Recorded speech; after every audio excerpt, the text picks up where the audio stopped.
Now we will see the morphology of leukocytes, that means the structure of leukocytes. And there is an easy way to describe this morphology if we can follow an order of its description. So first we can comment on the size of it, next you can comment on the nature of cytoplasm, and finally comment on the nucleus.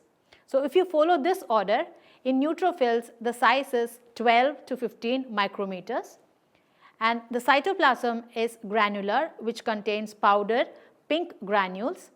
And next we will talk about the nucleus. The nucleus is purplish, multilobulated, interconnected by chromatin threads, and the number of lobes will be around 2 to 5.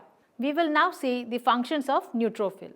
The functions of neutrophil can be narrated in the following headings.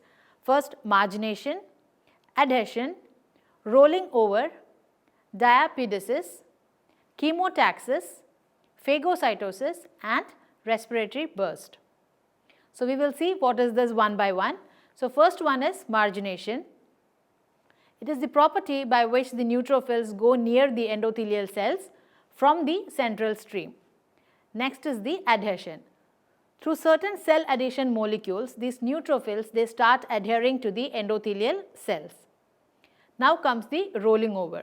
So these adhered neutrophils, they roll over the endothelial cells. Then the neutrophil, they get squeezed through the endothelial gaps and they start coming out of the extravascular space. Now what happens? These neutrophils which come out, they show a directional movement towards the foreign particle or the organism. And this directional movement towards the foreign body is known as the chemotaxis. So some substances which attract these neutrophils, they are called as chemotactic agents. For example, you can say complement C3A and C5A.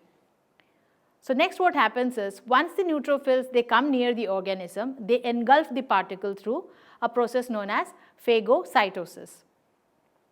The phagosome, it will fuse with the lysosome and they will form a structure which is known as the phagolysosome.